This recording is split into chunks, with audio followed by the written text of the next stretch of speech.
Good morning mga boss. Paroon na tayo ng mga wires natin ngayon.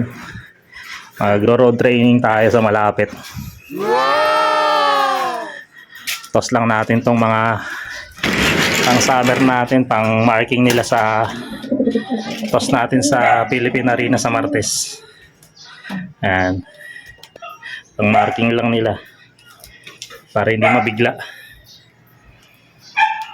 Pinakain lang natin sila ng konti para medyo may lakas sila na para sa paglipad nila mamaya.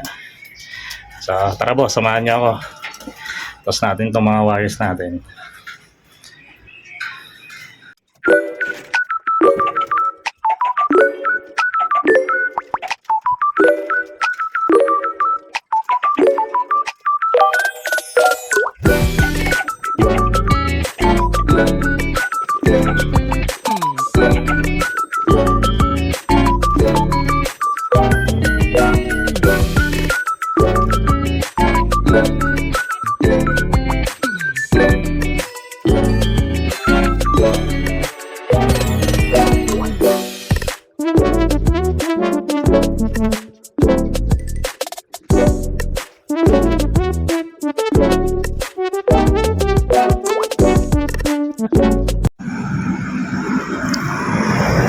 Nandito na tayo mga boss sa May Kawayan, Bulacan. Ganda yung pagtotosan natin dito. Lawak ng area. Area pa. Tatayo pa lang ata ito. O sarado na. Pahinga lang natin sila ng mga 2 minutes mga boss bago natin pakawalan.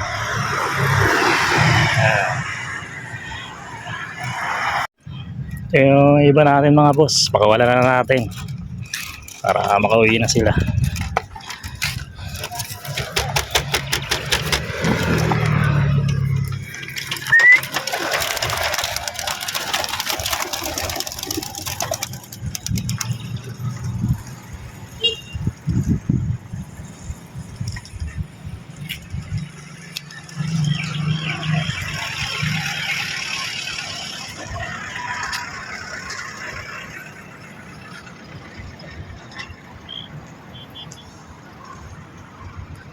Siyam yan mga boss.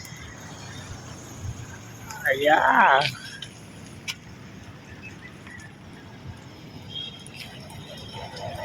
May ikot pa sila.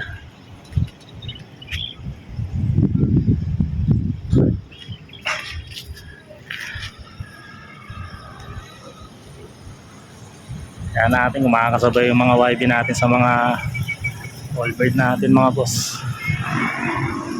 Sila sa taas. Hirap mag-video, nakatingala.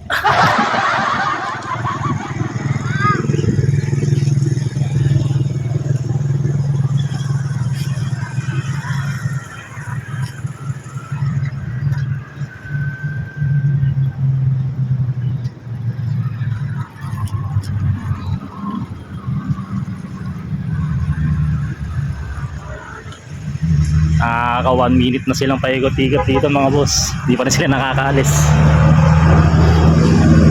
Tumataas na yung lipad nila.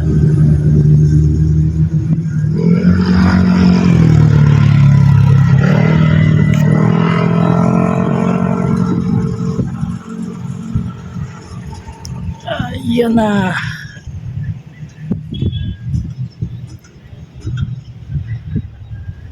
Kita pa rin ba sila sa camera mga boss?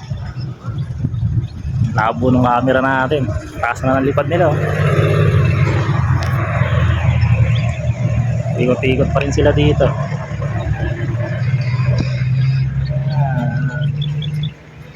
Hindi ko na makita kung nahuwaan pa ba sila sa camera. Medyo makulimlim din dito sa area na pinagtusan natin.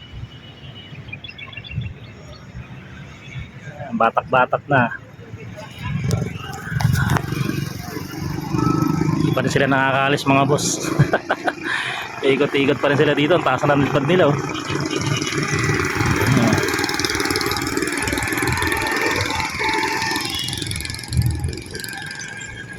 Hintayin ko lang itong makaalis dito sa area mga boss. Hintayin na lang sa update. Dito na yung mga ibon natin. Ayan, nakauwi na sila.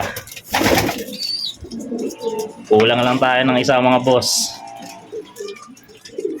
Ayan. Kompleto na yung mga YB natin. Nakauwi sila lahat. Yung isa natin na nabili natin kay Boss Jonathan, yung nanay ng nilipad natin sa SDR, wala pa. Yung masili natin mga boss. Sinama natin kaya tinesting natin kung pwede ilipad sa summer. Kaso hanggang ngayon wala pa rin siya. Ano kaya nangyari doon? Lahat ng ibon natin nandito na naman. Ayan. Ako natin. First bird natin kanina. Si Buhawi. Tapos ito, sunod si Choco. Yung mga pinampupuling natin. Mga veterano natin mga boss. Yung mga finisher natin ng Santa Ana sa Claveria. Tapos syempre sumunod din to si Bunso. Hindi nakasabay yung mga YB natin mga boss. Sa mga matatanda. Nahuli sila. Ito ata ang kasunod, sabi ni Erpa. Ito. Yan, kapatid ni Bunso yan. Tapos ang sumunod ay si ito. Tapos itong Grisel. Tapos itong dalawa na ang huli. Ito ang pinakahuli. Yung anak ng Flore natin. Bago lang sila kasi nasanay sila na dito lang rumuronda sa area natin. Nabigla siguro sila na pinos natin sila sa malayo. So, batak-batak na tayo mga boss. Malapit na mag-start yung summer. Bukas abangan na ng SDR sa Albayog. Tapos sunod, Leyte na sila. Kasi kailangan na natin magbatak ng mga ibon natin. Ayan. So, hanggang dito na lang yung video natin mga boss. Wait na lang sa mga next update natin. Makakadulog ba tong mga bagong sibol nating YB. Ayan. Sige mga boss, abang-abang na lang sa next video natin.